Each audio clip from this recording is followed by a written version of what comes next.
Hi అండి, ఈ వీడియోలో వచ్చేసి లెహంగా కటింగ్ స్టిచ్చింగ్ అయితే చూపించబోతున్నాను. దీనిని అయితే నేను సారీతో స్టిచ్ చేశాను. సారీలో వచ్చిన బ్లౌజ్ పార్ట్ని అలాగే కొంగు పార్ట్ని కూడా కటింగ్ అయితే చేసేసుకోవాలి. ఈ బ్లౌజ్ పీస్తో అయితే నేను లెహంగా బ్లౌజ్ని స్టిచ్ చేశాను. ఈ రెండింటిని కూడా సెపరేట్ చేసేసిన తర్వాత మిగిలిన సారీని అంతా కూడా ఇక్కడ ఈ విధంగా నేను చూపిస్తున్న విధంగా అయితే ఫోల్డ్ చేసుకోవాలి. ఈ విధంగా ఫోల్డ్ చేసుకున్న తర్వాత లెహంగా మనకి ఎంత పొడవైతే కావాలో అంత పొడవుని ఈ విధంగా మార్క్ చేసుకుని కటింగ్ చేసుకోవాలి. దీనికి వచ్చేసి పైన 2 ఇంచెస్ వెడల్పునైతే పట్టి వస్తుంది. దాంతో కలిపి మనం పొడవునైతే మార్క్ చేసుకుని కటింగ్ చేసుకోవాలి. ఈ పట్టి వెడల్పు వచ్చేసి 5 ఇంచెస్ తీసుకోవాలి. ఎందుకంటే అటువైపు 1/2 ఇంచు ఇటువైపు 1/2 ఇంచు స్టిచ్చెస్లోకి అయితే వెళ్ళిపోతుంది. నడుము అయితే మనకి ఎంతైతే కావాలో దానికి ఒక 4 to 6 ఇంచెస్ అయితే ఎక్స్ట్రా తీసుకోవాలి. శారీని అయితే కట్ చేసేసుకున్న తర్వాత పై వైపున అటు ఒక 4 to 5 ఇంచెస్, ఇటువైపు కూడా రెండు వైపులా ఒక 4 to 5 ఇంచెస్ అయితే ఇక్కడ నేను చూపిస్తున్న విధంగా ఫోల్డ్ చేసుకుని స్టిచ్ వేసుకోవాలి. రెండో వైపును కూడా సేమ్ ఇదే విధంగా ఒక 1/2 ఇంచ్ అయితే లోపలికి ఫోల్డ్ చేసుకుని మరొక 1/2 ఇంచ్ అయితే ఈ విధంగా పైకి ఫోల్డ్ చేసుకుని దానిపైన స్టిచ్ వేసుకోవాలి. ఈ విధంగా అయితే స్టిచ్ వేసేసుకున్న తర్వాత ఇప్పుడైతే ప్రిల్స్ పెట్టుకోవాలి. ప్రిల్స్ అయితే మినిమం ఒక 1.5 ఇంచ్ వరకు అయితే క్లాత్ను వదిలేసి మిగిలిన క్లాత్ అంతా కూడా మనకి నడుము ఎంతైతే ఉందో అంత వచ్చే వరకు కూడా 4 పార్ట్స్గా చేసుకుని అయితే ప్రిల్స్ పెట్టుకోవాలి. ఈ ప్రిల్స్ అన్నీ కూడా సమానంగా అయితే వచ్చేలా పెట్టుకోవాలి. ఈ విధంగా అయితే నడానికి సరిపడా అయితే ప్రిల్స్ పెట్టేసుకోవాలి మొత్తం క్లాత్ అంతా కూడా. దీనికి కాటన్ లైనింగ్ వచ్చేసి అయితే 3 మీటర్స్ తీసుకున్నాను. ఆ 3 మీటర్స్ లైనింగ్ కూడా పొడవైతే చూసుకుని పొడవుకి 4-5 ఇంచెస్ అయితే ఎక్స్ట్రా పెట్టుకుని ఆ 4-5 ఇంచెస్ కూడా కింద వైపున అయితే ఫోల్డ్ చేసేసుకుని అయితే స్టిచ్ చేసేసుకోవాలి. లాస్ట్లో అయితే ప్రిల్లు సరిగ్గా రాలేదని చెప్పి దీనికి ఆపోజిట్లో అయితే ప్రిల్ పెడుతున్నాను. ఇటు సైడ్ పెట్టడానికి అయితే క్లాత్ సరిపోలేదు. ఇది జాయింట్ దగ్గరికి వెళ్ళిపోతుంది కాబట్టి అంతగా అయితే కనిపించదు. సేమ్ లైనింగ్ కూడా ఇదే విధంగా అయితే ప్రిల్స్ పెట్టుకోవాలి. లైనింగ్ అయితే అటువైపు ఇటువైపు కూడా కోరా పార్ట్ వచ్చింది కాబట్టి దీనికైతే సైడ్లో స్టిచ్ వేసుకోలేదు. ఈ లైనింగ్ కూడా మెయిన్ క్లాత్ ఎలా అయితే ప్రిల్స్ పెట్టుకున్నామో దానికి సరిపడా దీనికి కూడా ప్రిల్స్ పెట్టుకోవాలి. ఒకసారి అయితే దీన్ని చెక్ చేసుకుని మెయిన్ క్లాత్ని లైనింగ్ క్లాత్ని కూడా చెక్ చేసుకుని లైనింగ్ క్లాత్ పైన అయితే మెయిన్ క్లాత్ పెట్టేసి పైనుంచి ఒక స్టిచ్ వేసుకోవాలి.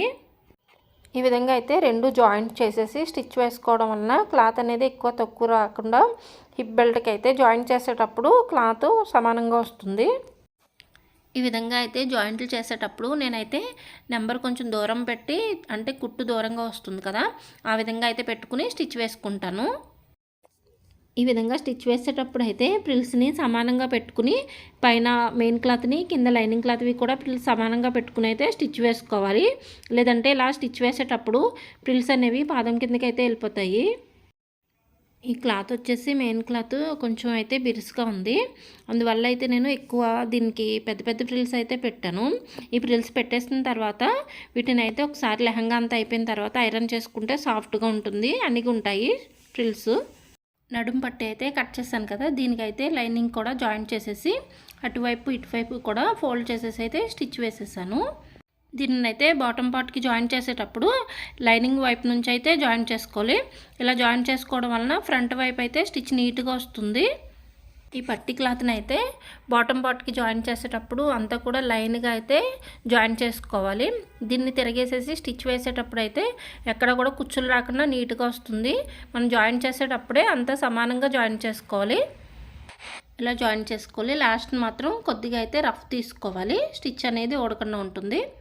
ఆ విధంగా అయితే స్టిచ్ వేసేసుకున్న తర్వాత మళ్ళీ ఫ్రంట్ వైపుకి అయితే తిప్పుకుని ఇక్కడ నేను చూపిస్తున్న విధంగా కోరా పార్ట్ అంతా లోపలికి వెళ్ళేలాగైతే ఫోల్డ్ చేసుకుని పైనుంచి అయితే స్టిచ్ వేసుకోవాలి. స్టార్టింగ్లో కూడా స్టిచ్ వేసేటప్పుడు కొద్దిగా రఫ్ అయితే తీసుకోవాలి. ఈ స్టిచ్ కూడా అంతా లైన్గా అయితే ఫస్ట్ నుంచి స్టిచ్ ఏ విధంగా అయితే వేస్తున్నామో అదే లైన్లో అయితే స్టిచ్ వచ్చేలాగా వేసుకోవాలి. దీనికి కూడా ఎండింగ్లో అయితే కొద్దిగా రఫ్ తీసుకోవాలి. మనం ఏం స్టిచ్ చేసినా కూడా స్టార్టింగ్ ఎండింగ్ అయితే కొద్దిగా రఫ్ తీసుకోవడం వల్ల స్టిచ్ అనేది స్ట్రాంగ్గా ఉంటుంది. ఫస్ట్ స్టిచ్ వేసేసుకున్న తర్వాత సెకండ్ స్టిచ్ అయితే 1/2 ఇంచ్ వెడల్పున అయితే మరొక స్టిచ్ వేసుకోవాలి.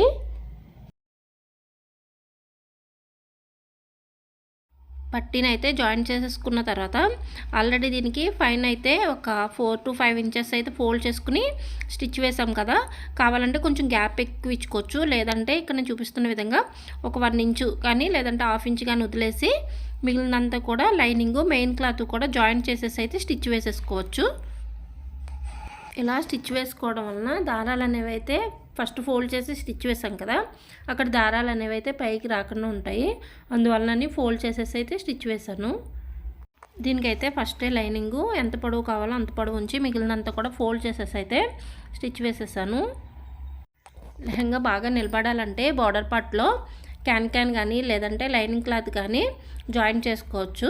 ఒక స్టిచ్ వేసేసిన తర్వాత పైనుంచి అయితే మరొక స్టిచ్ వేసేసుకోవాలి. లైనింగ్కి అయితే ఫస్టే ఎంత పొడవు అయితే కావాలో అంత పొడవు ఉంచి మిగిలినది అయితే ఫోల్డ్ చేసేసి ఈ విధంగా స్టిచ్ వేసేస్తాను. కొన్ని క్లాతులకి అయితే దారాలు అయితే వచ్చేస్తాయి కదా, అలా దారాలు వచ్చే క్లాతులను ఏం చేయాలంటే ఫస్ట్ ఎక్స్ట్రా వచ్చిన దారాన్ని అయితే కట్ చేసేసుకుని ఈ క్లాత్ని ఫోల్డ్ చేసేసుకుని స్టిచ్ వేసుకోవాలి. లేదు అంటే ఓవర్లాక్ ఉంటే కనుక ఓవర్లాక్ చేసుకోవచ్చు. నేనైతే దీన్ని ఫోల్డ్ చేసేసి అయితే క్లాత్ స్టిచ్ వేసేస్తున్నాను.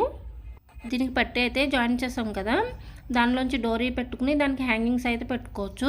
కానీ వీళ్ళైతే హ్యాంగింగ్స్ ఏమి వద్దన్నారు, నార్మల్గా అయితే థ్రెడ్ స్టిచ్ చేసేసి దాన్ని అయితే జాయిన్ చేసేసాను. దీనికి స్టిచ్ చేసిన బ్లౌజ్ వచ్చేసి నెక్స్ట్ వీడియోలో అయితే చూపిస్తాను. Thanks for watching. Please subscribe చేసుకోండి.